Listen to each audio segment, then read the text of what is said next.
আমরা যে হারে চুরি করা শুরু করছি কবে যে পুলিশের কাছে ধরা খাই ঠিক হয়েছে শালা দেখ সিভিল বেশি পুলিশ এসে হাই হাই হাই কয় কি রে তাড়াতাড়ি বস সেখানে বস। আসসালামু আলাইকুম ওয়ালাইকুম সালাম। তোরা রাত বইরা চুরি করস আর দিনের বেলায় এই সমস্ত গাছের নিচে বসে বসে হাওয়া খাস, গেঞ্জিটাও পরস নাই, বস দেখি। স্যার যে গরম এই গরমে দেখি করলাম স্যার আচ্ছা ঠিক আছে বস। তার মানে জি স্যার ওই সেদিন কি বাগানগুলা তোরাই চুরি করছস?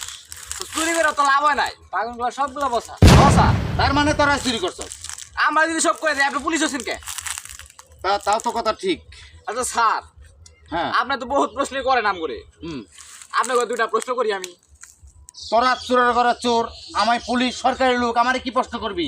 স্যার তাই করতে পারি না আচ্ছা কর দি, কর, তোর মনের আশা পূর্ণ করি, কর। আচ্ছা আমরা শুনলাম যে সরকারের বেতন নাকি খুবই কম হ্যাঁ। সরকারি লাগো তা আপনি মোটরসাইকেল পেলেন কই আরে আমি মোটরসাইকেল কিনছি, সে কথা তোরা কইছে কেন? এটা তো সরকার আমাকে মোটরসাইকেল দিছে, সরকারি মোটরসাইকেল। ও আচ্ছা তার একটা কথা কই হ্যাঁ বল।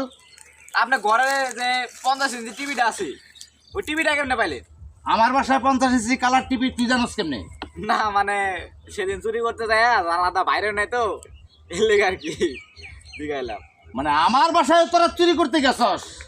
স্যার এটা কোনো কথা দাঁড়া এখানে? আরে শালা আমি একলা আসছি আজকে, আর আজকে তোরা এইভাবে পলালি। রাখ